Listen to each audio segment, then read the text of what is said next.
Hey guys, and happy Homebrew Wednesday. Okay, I'd like to start the video by thanking all of my subscribers that answered my question in my previous homebrew. Would you like to see how I culture or farm yeast? Okay, I will be posting that video sometime this weekend. I'm going to hold off until I make the yeast culture for the SJporr Challenge beer, which I plan on doing this weekend. It may either be Saturday or Sunday. I have to check my itinerary with what Mrs. Brewing with Bill says I'm doing this weekend. If I brew the beer on Saturday, I will make my yeast starter on Friday.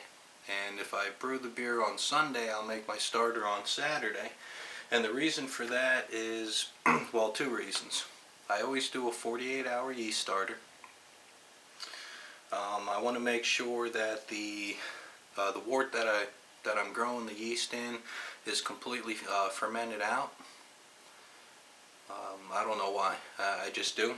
Another reason for that is my all-grain brewing method is a no-chill, since I don't have a wort chiller or a plate chiller or anything like that. I have to let the wort cool down overnight before I pitch my yeast anyway.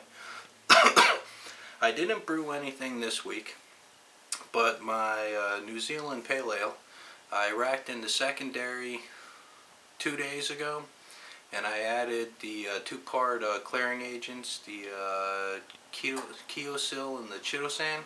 I will be kegging that up tomorrow. I'm going to give it about a week and a half to the carb in the keg under 10 psi, and then I'll do a taste test for you guys. Okay, as far as the Pale Ale goes, my target starting gravity and finishing gravity was 1057 and 1014 for a 5.8% beer, and I hit 1056 measured right before I pitched the yeast with a hydrometer, and 1015 final gravity. So I'm just going to say I hit my numbers right on for that. That's actually pretty cool. I've been getting amazing efficiency, and amazing for me is, 72–75%. If anybody has any ideas how I can raise my efficiency, by all means let me know.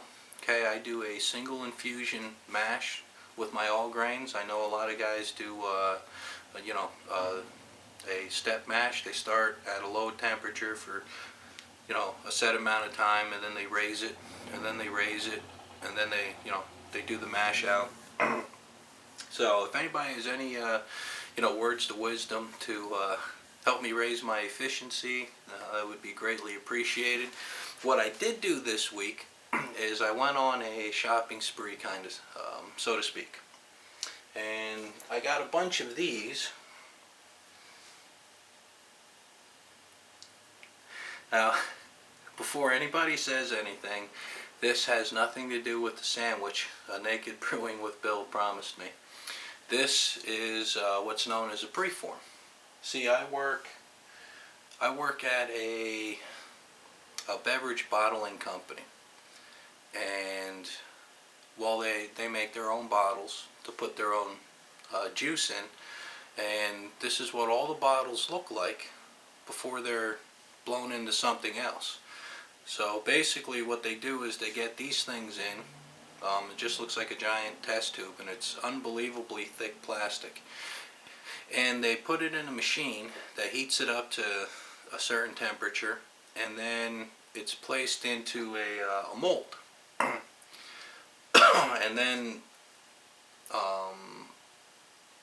air is injected into the mold, which blows this warm, or now hot, plastic thing to the shape of the mold. And hold on one second.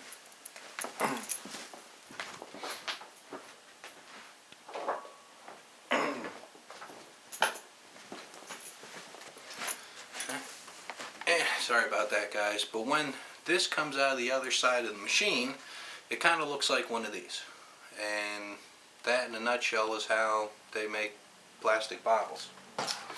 But the company runs these things through the machine to test it, And even though they have the ability to clean these and sanitize them or sterilize them, to put stuff in it, once they go through the machine, for some reason they dump these out, and they dump them out by the truckload. When I say truckload, I mean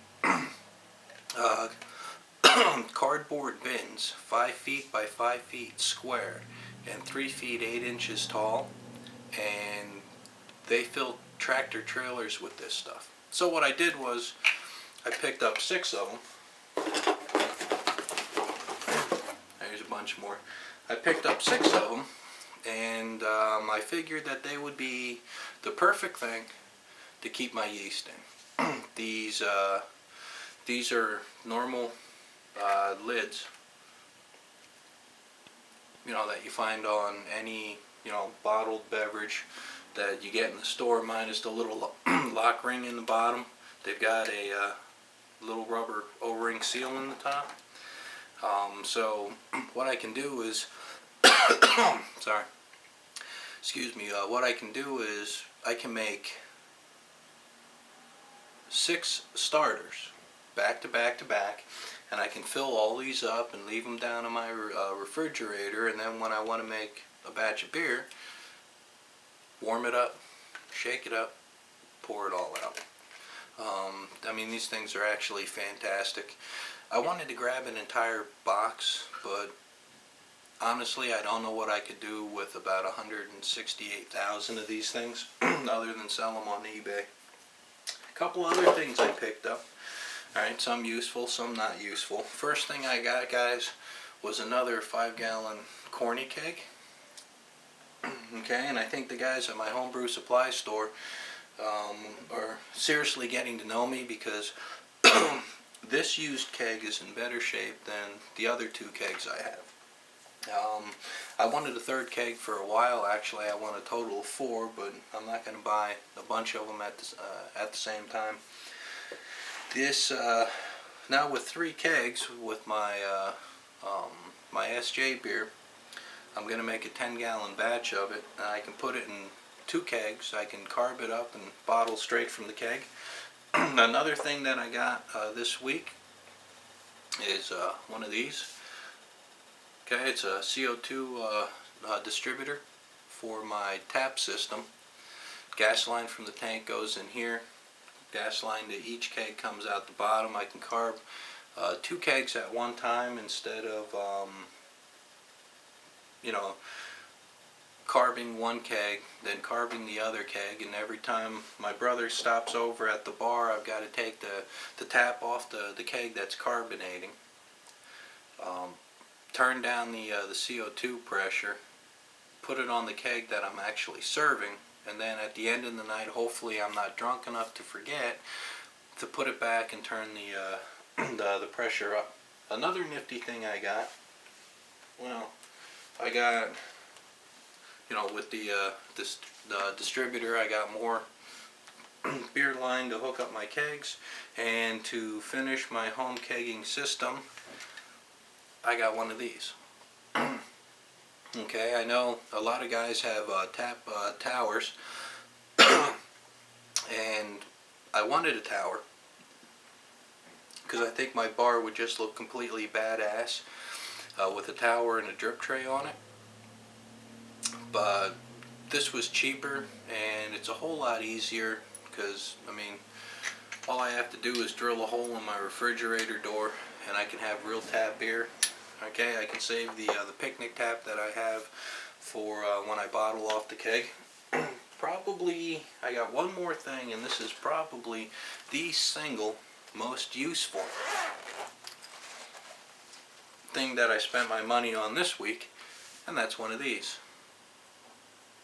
I've wanted one of these things for a while, but I don't know if I was searching in the wrong place, and I probably was.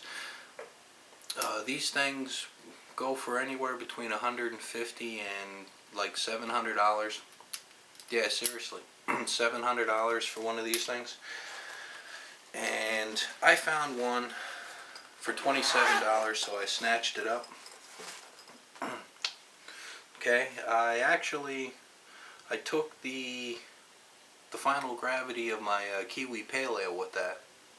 After I calibrated it with 68 degree distilled water, so I can guarantee you when I say the finishing gravity was 1015, it's really 1015. And I was playing around with it. Okay, completely off the subject of beer, guys. I actually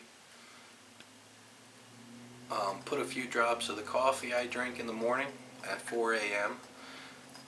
Onto this just to see how much sugar I was actually dumping into it, and it's completely off the chart, which is why I only have one cup. Okay, well, yeah, I guess that's pretty much all I have for you guys this week. I will be doing the yeast culturing video this weekend. I will be making my SJ challenge. Alright, let's try that again. I will be making my SJporr challenge beer this weekend. Alright, and I'll film all the good parts. And yeah, that's it. So as always, guys, I hope your week this far has been good. I hope the rest of your week could be even better. Until next video, take care of yourselves. Cheers. 17.